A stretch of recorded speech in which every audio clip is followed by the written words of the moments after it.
Welcome to Texas State University's Chemistry 2342, Organic Chemistry 2. I'm your guide, Dr. David Urban, and we'll be talking about Chapter 14, Part 1, Benzene and Aromatic Compounds. So, benzene is the simplest of the aromatic hydrocarbons, and it's commonly called an arene. It has 4 degrees of unsaturation, 1 for making the ring and 1 for each of the double bonds. And because of this, it was discovered that it had different reactivity than other double bonds or conjugated double bonds. So that led it into its own class.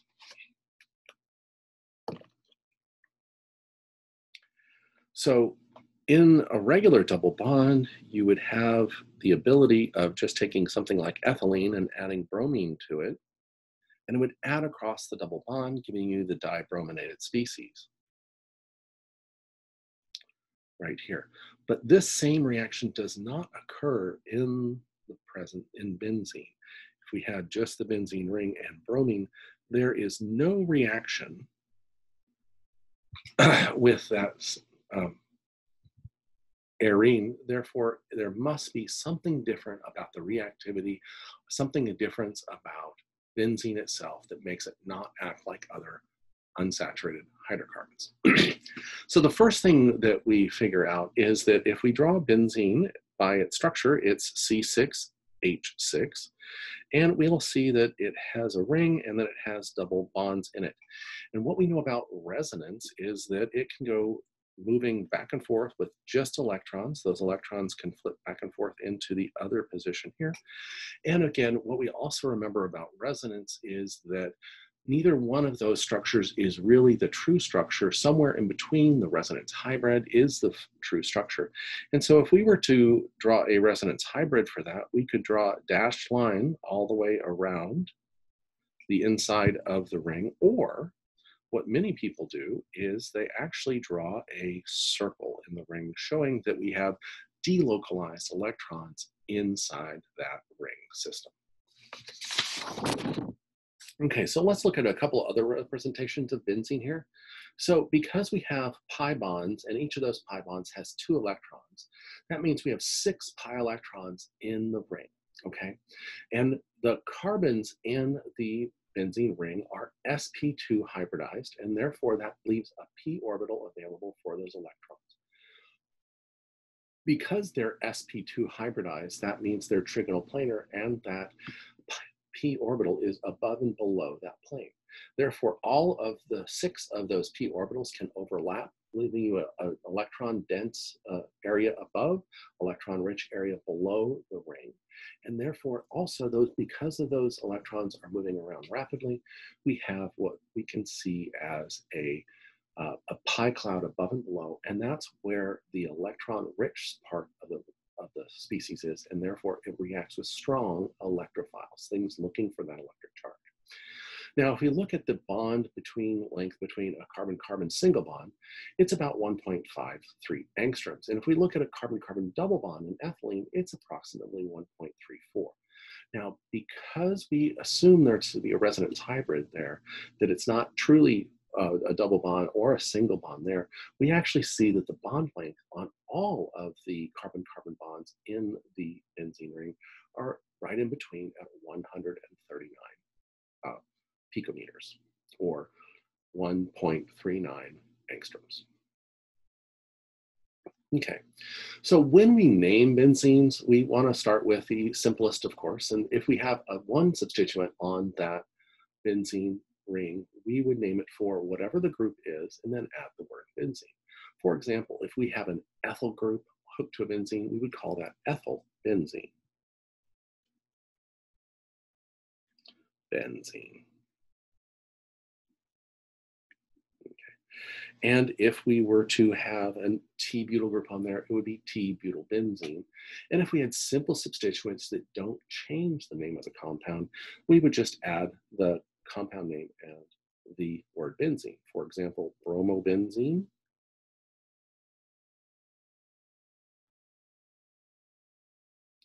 or chlorobenzene, or nitrobenzene. Okay. The organic compounds actually have a lot of different variations available to them, we have a lot of common names that are used for benzene once they have a single substituent on them. And these are kind of ones that you're going to have to memorize to know what they are. So if we just have a methyl group on there, that gives us a special compound called toluene. Toluene, N-E-E, and that's an E right there. And so we have to know these different names because they actually change the name of the compound and they're used in the naming structure. If we have an OH on here, just like an alcohol would have an OL at the end, we call this phenol. So it's like a phenyl group with an alcohol, phenol. If we have an amine, that changes it again. So it'd be like an amine with something else, and therefore we have our special name is aniline, aniline. Right there. If we have a sulfonic acid on there, we call it benzene sulfonic acid.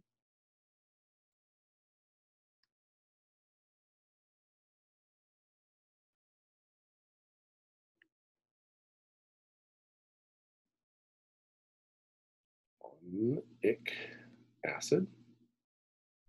Okay.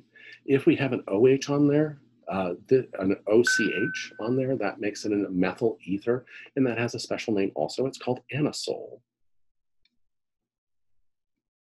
Right here. If we have a vinyl group on there, it can be called vinyl benzene, but the common name for it is styrene. And you may have heard this in polystyrene. It's made with this. If we have an aldehyde group, it's called benzaldehyde.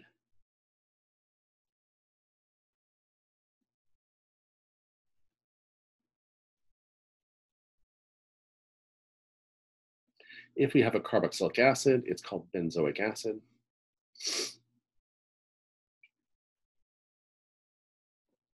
And if we have a nitrile on there, it's called benzonitrile.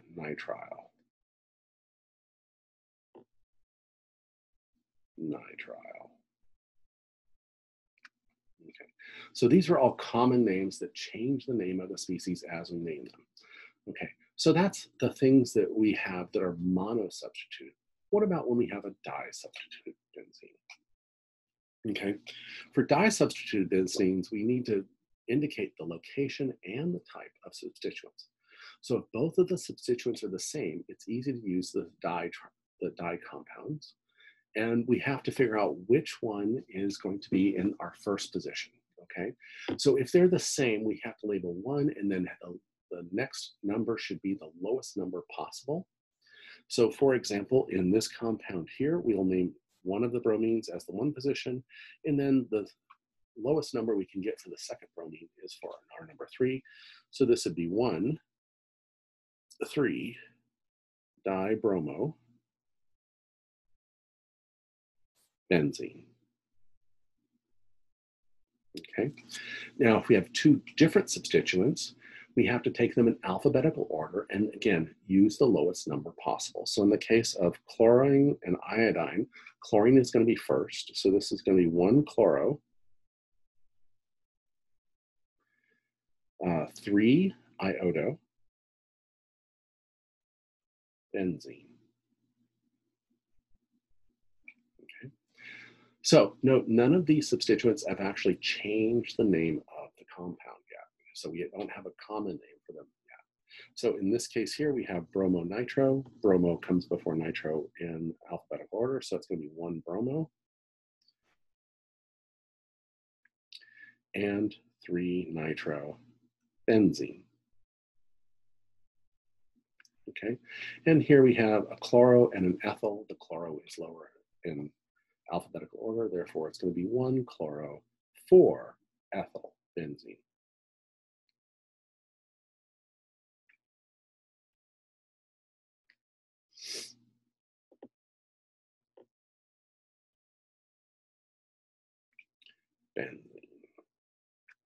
Okay, so that's if we have two substituents that are not the same, that are not changing the name of the benzene compound.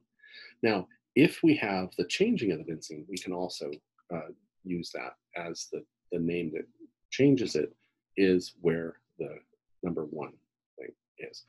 Now, instead of using the number system, we can also use what is called the ortho, meta, or para designator. So an ortho would be equivalent to having a 1,2 benzene. A meta is the 1,3 benzene, and a para is the 1,4 benzene, okay?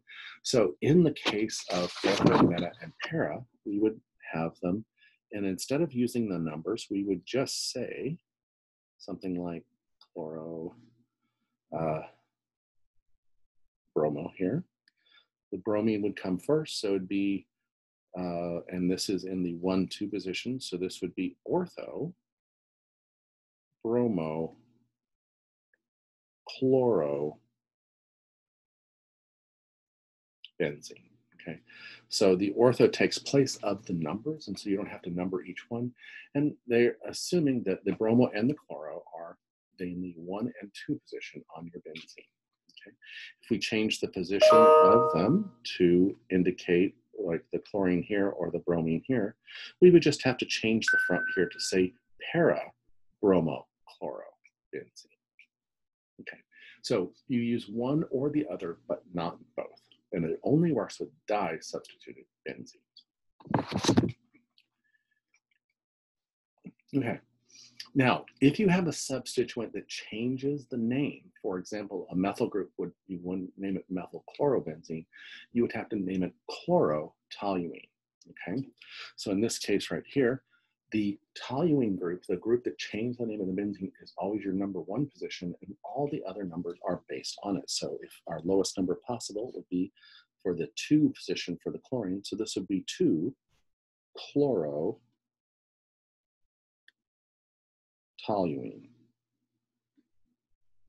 right here.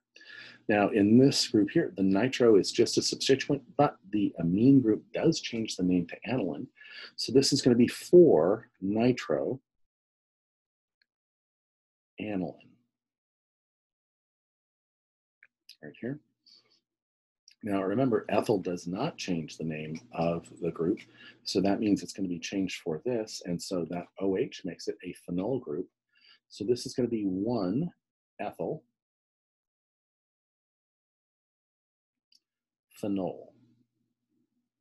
Okay, or you can actually use the ortho meta para derivative, but you cannot use the number and the ortho meta para. You use one or the other. So this would actually be ortho ethyl phenol. And in the case of this compound here, you have to look at priority, okay? So as we go on, different groups have higher priority. So amines are lower priority than the carboxylic acid. So we have to name it for the carboxylic acid as the higher priority group here. So we're naming it for the, so we're gonna have to name this 4-amino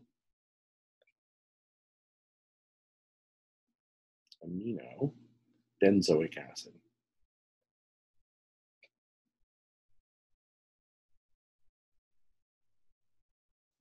Right there. So the highest priority group takes precedent, and then all the other groups are named at the lowest number possible.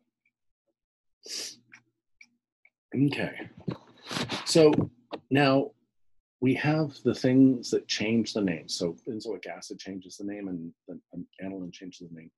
But there are some groups that when you have multiples of things that change the names, it actually turns out changing the name again. For example, in the case of having a methyl group on benzene, just one methyl group changes that name to toluene, okay?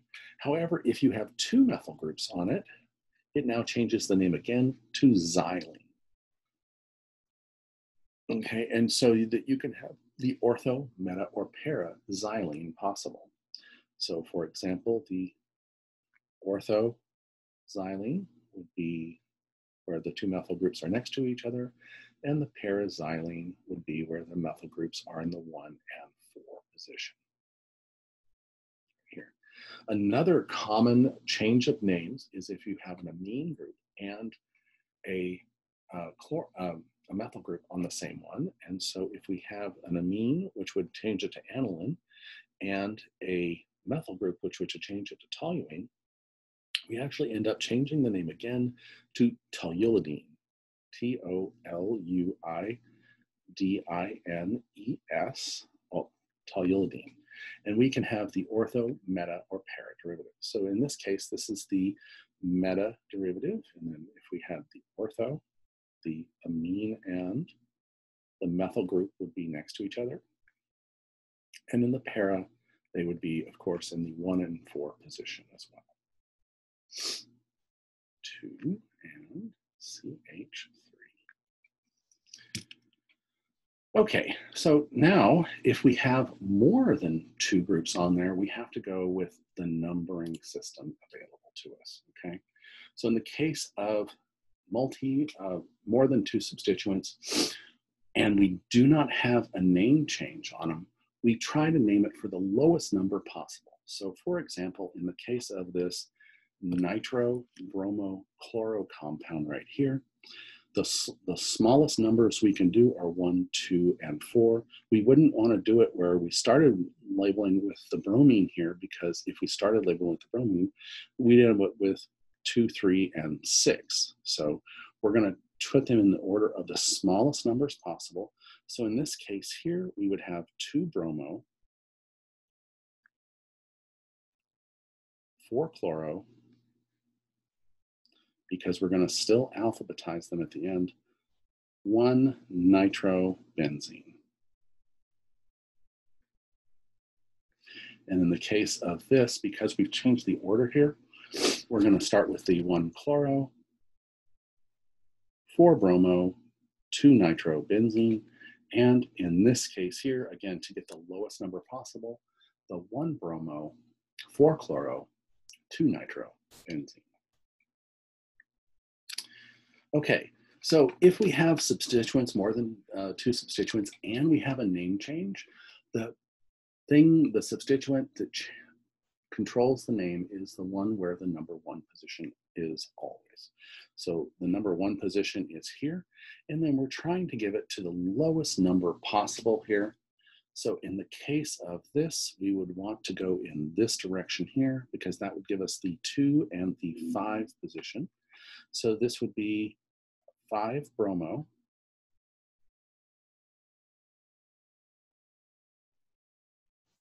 2 nitro toluene.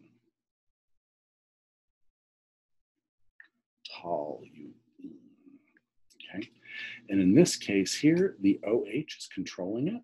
So this is our number 1 position, and our shortest numbering system would be in this direction.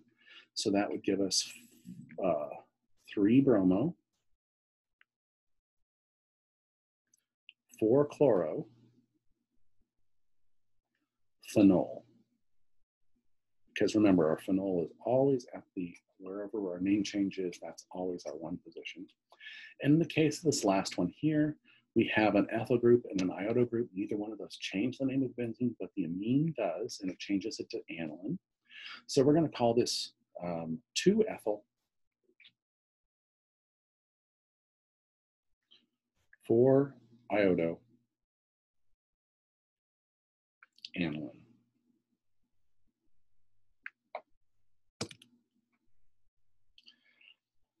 Okay, so now that we have that, we're going to talk about other substituent name changes that we have. Okay. So when we have the benzene ring as a substituent on other things like long alkyl chains, we actually end up calling it as the phenyl group. For example, if we just had a benzene that was unsubstituted on something, we call this the phenyl substituent. Okay. However, if we have a substituent where we have 1 CH2 hooked to it here, and then that's hooked to something else, we call that the benzyl substituent, because it has different reactivity.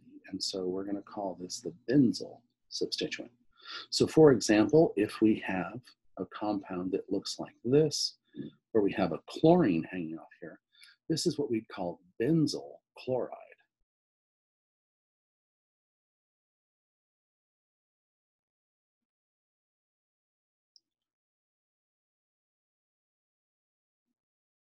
Okay, and so if we had an ether made with 2 phenyl groups, we'd call that diphenyl ether. Okay, and if we had an ether made out of 2 benzyl groups, we call that dibenzyl ether. Okay, So except for toluene, when we have alkyl substituents on benzene rings, we name the benzene as a phenyl substituent. So for example, this would be isopropyl benzene. Okay, and in this case here, this is the isobutyl benzene. Okay, however, if the chain gets longer, for example, in the case of this pentane here, the phenyl group is acting as a substituent and we call it 2-phenylpentane. Or in the case of this derivative here, we call it 3-phenylpentane. Okay. So our last naming rule for these are the naming of the allyl group that is a substituent here.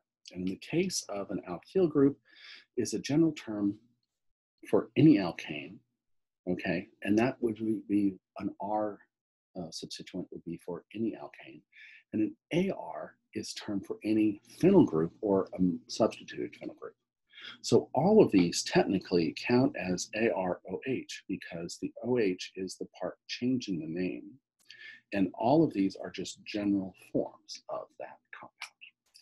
And that concludes part 1 of chapter 14.